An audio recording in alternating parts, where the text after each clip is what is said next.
You're listening to the Dear Baseball Gods podcast. I'm Dan Blewett, and on this show, you'll learn advanced concepts in baseball, explained simply.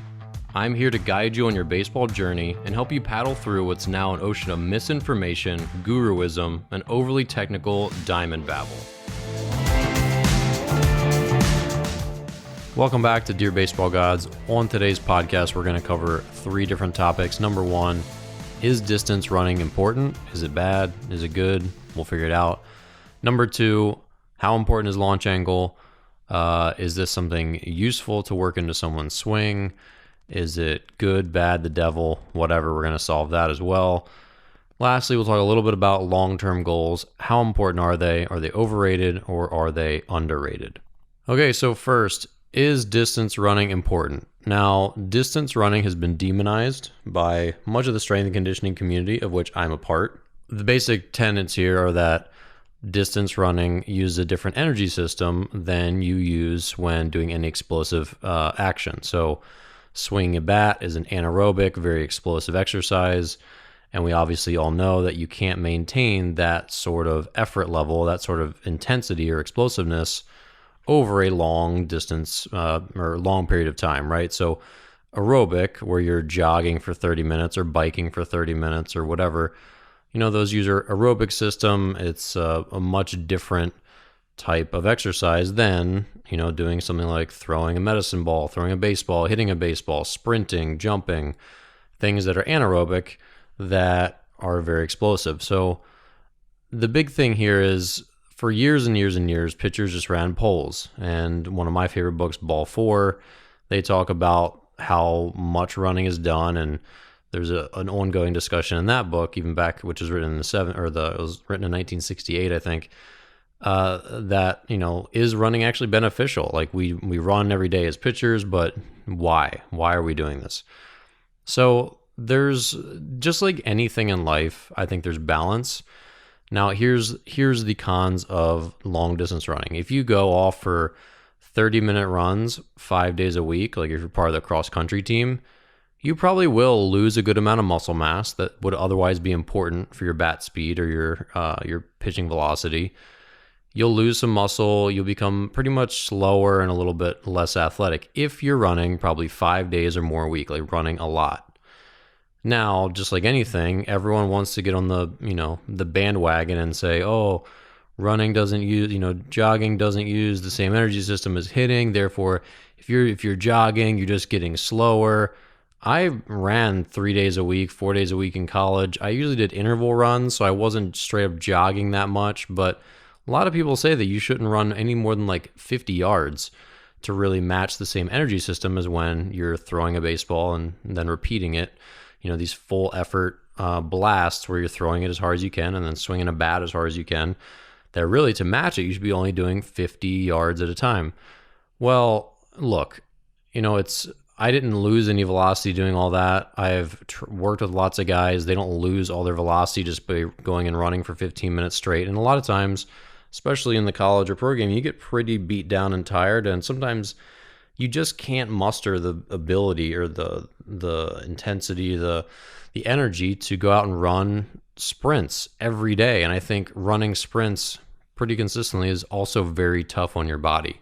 So I sort of roll my eyes at the idea that that's the only conditioning you should do, because if that's the only conditioning you can do, then you're going to get really out of shape, because you just can't sprint that much to have any sort of cardiovascular fitness. And I do think cardiovascular fitness is important for feeling good in general as a pitcher. So if you're a parent or an athlete and you're wondering, is distance running important? It's not important in the sense that it's really going to build anything for you, except overall fitness, which I think is valuable, some body control, which is valuable. If you don't have the fitness to go out and run for 20 minutes without feeling pretty sloppy, then you're in bad shape and you're probably not going to be a great baseball player. Now, that being said, there have been some great baseball players who maybe couldn't do that at certain points in their career. But on the whole, being in better shape is always better than being in worse shape, even though there's always some outliers who can get away with having a pot belly or a beer belly and, still go out there and throw a shutout. So I think just like anything, distance running has its place. Do I think hour-long runs are important or necessary? No. But if you want to go run for 20 minutes twice a week, I think it's perfectly fine. If you want to do a third run of 20 minutes or 30 minutes, I think that's also probably reasonable, but probably the upper limit. Because again, you should be devoting all your time to the most effective training things in general. I think that's a combination of different types of runs and conditioning. I think that it does involve sprints of varying lengths, not just super short, and also not tons and tons of distance. So again, just like anything, find a balance. I would definitely tip the scale more in the side of sprints, whether that's short distance or long or medium distance. I think 400 meters and 800 meters are very effective for overall body control and core stability and stuff like that. So don't be afraid of it. But the question of, is distance running important? I think overall conditioning is important. And a lot of young players today don't see the value in conditioning. They just want to go pump iron in the gym, and that's great. But I think there is still something to be said for conditioning.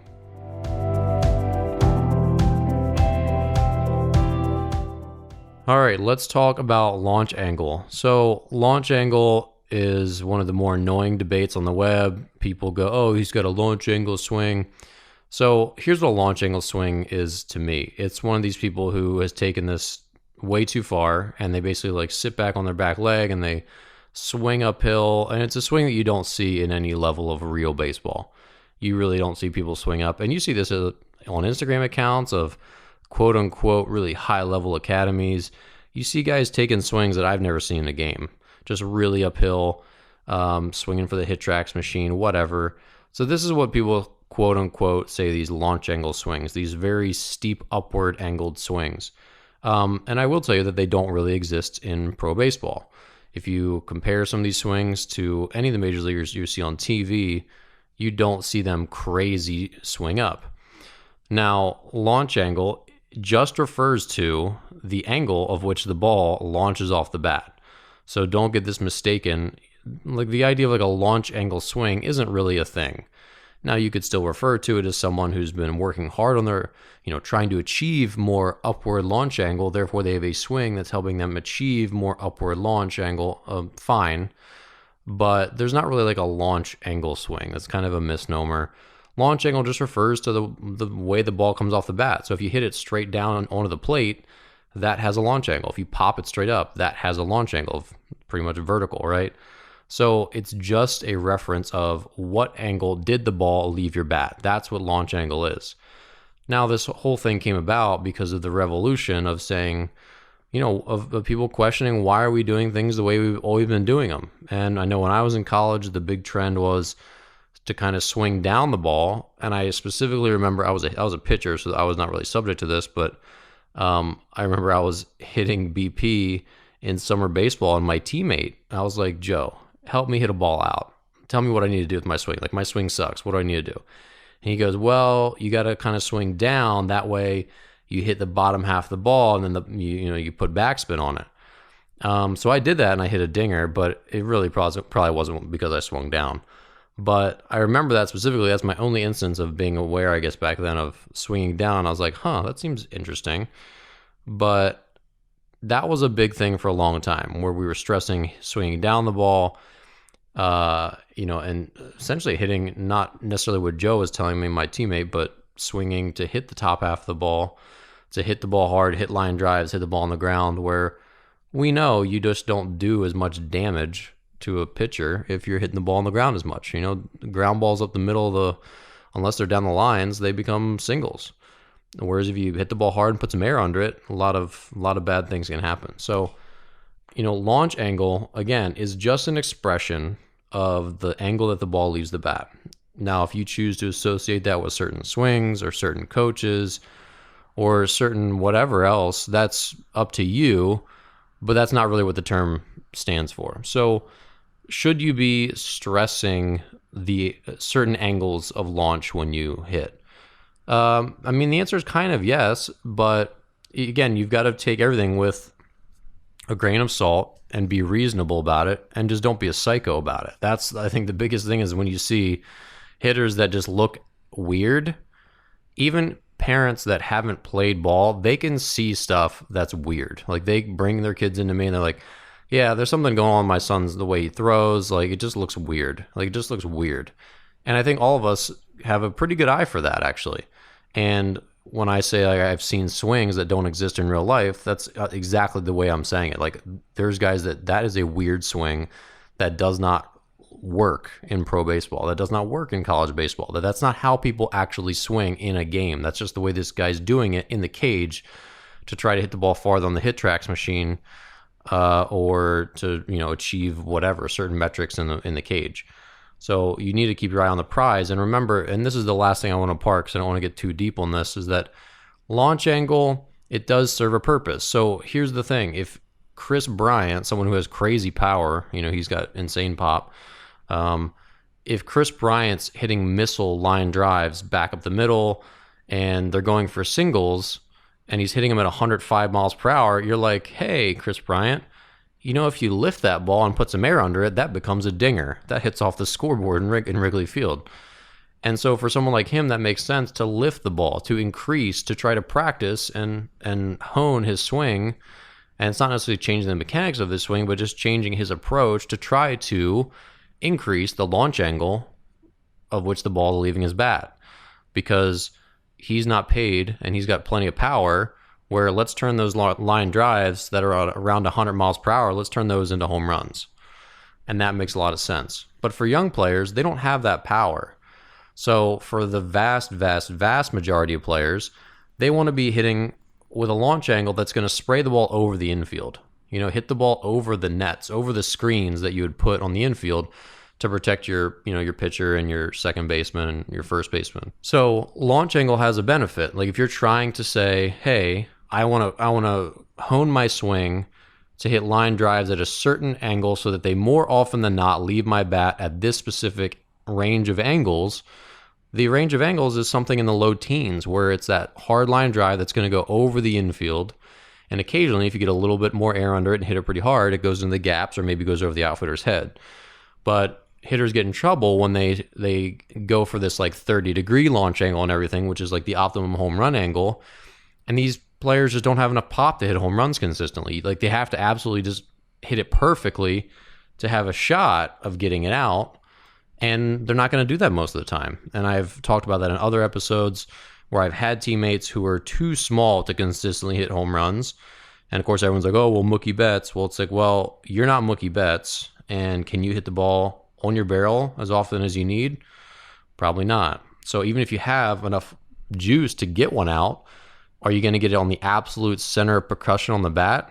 Probably not. And so then if you don't, guess what? It becomes a fly out and you got nothing for it. Whereas if you hit that, that 12-degree launch angle line drive over the infield, you have something to show for that hard hit ground or that hard hit ball, which is a single and occasionally a double. So launch angle, don't get it mixed up. It's just an expression of how the ball leaves the bat.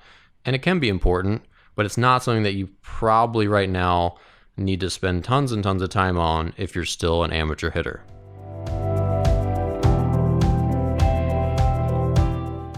All right, lastly, let's talk about long-term goals. Are long-term goals important?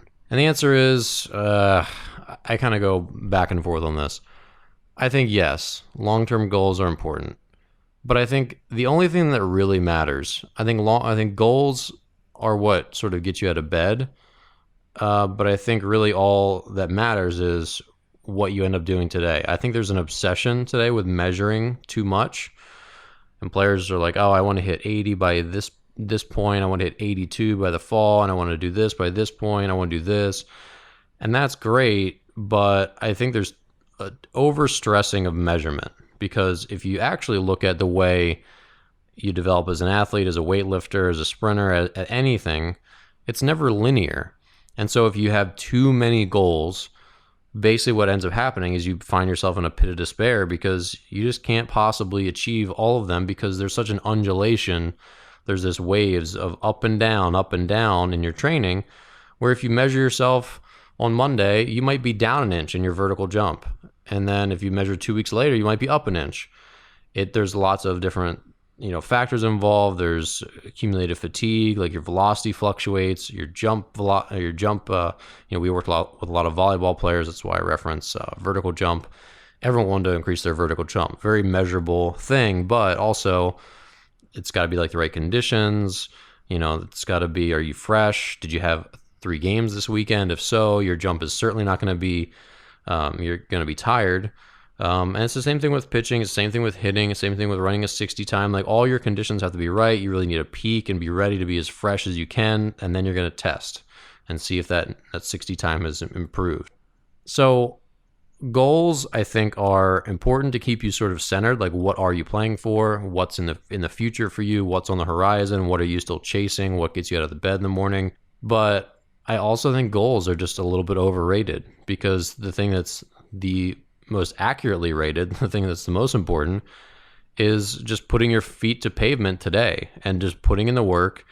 And it doesn't matter if you added 5 pounds to your weights today. It doesn't matter if you it just matters if you put in the effort to get a little bit better today. And when you do that, it probably won't be measurable. It probably won't be something that is going to be overly linear, where, next week I'm definitely clearly measurably better than I was today.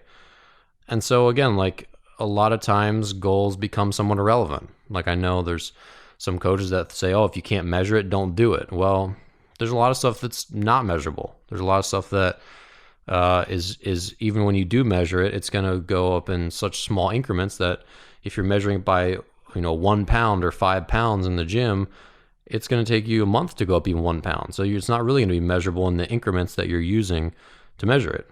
Weight plates are in certain graduations. So goals, I think there's an obsession with them sometimes.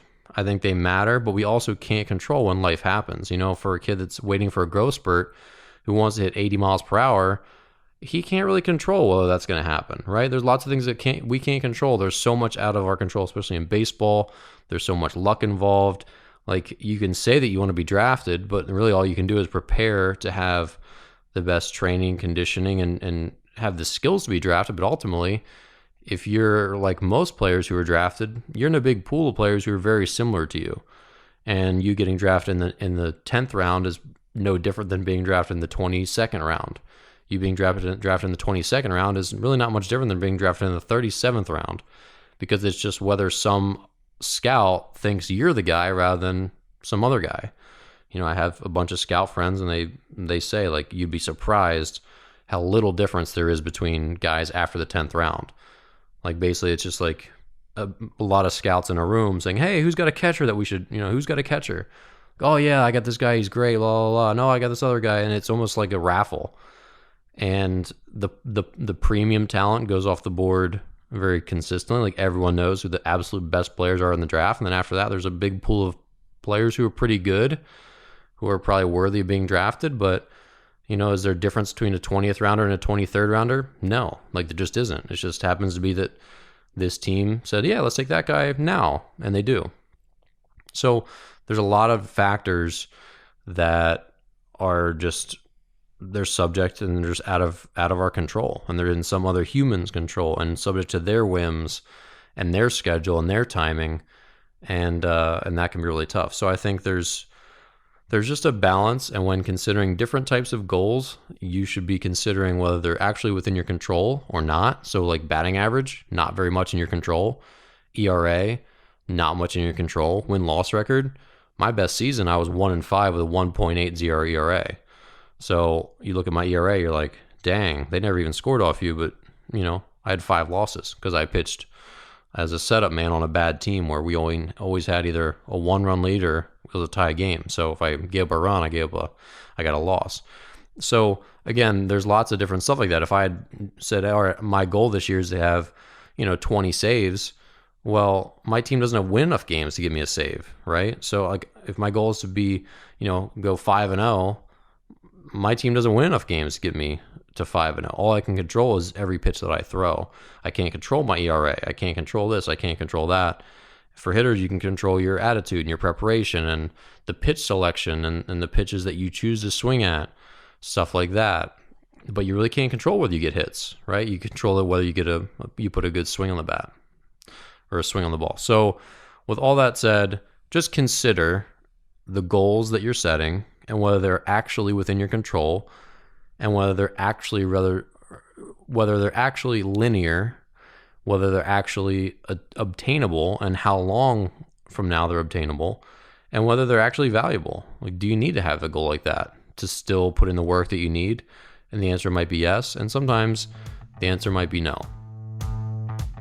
Well, that's it for today's episode of Dear Baseball Gods. If you enjoy the show and would like to support me while improving your baseball IQ, buy one of my books or enroll today in an online pitching course. Sign up for any of my courses through the links in the show notes and save 20% with code BASEBALLGODS just for being a listener. My online courses walk you through pitching mechanics, strategy, learning new pitches, and mental skills training. They're start to finish an amazing solution for pitchers, parents, and coaches who want step-by-step instruction. Pitching Isn't Complicated, my first book, is a thorough pitching manual with strategy, pitch script, mechanics, mindset, routines, and other high-level pitching concepts. Not sure what your son is in for if he falls in love with the game? Dear Baseball Gods, the book, is my memoir, a story of growing up in the game, persevering through injuries and setbacks, and struggling with identity when I finally had to clean out my locker.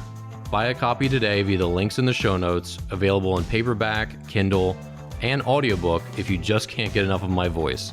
Be sure to subscribe to my weekly email list where you'll get updates on all my new videos and episodes. Nearly 4,000 people get my emails, and you should too. Sign up through the link in the show notes. Lastly, who do you know who can use some good advice? Please share this podcast with a friend, subscribe on iTunes, Spotify, or wherever you listen to podcasts, and subscribe to my YouTube channel where you'll find this podcast and hundreds of baseball instructional videos. As always, hustle and stay pious. I'm Dan Blewett, and I'll see you next time.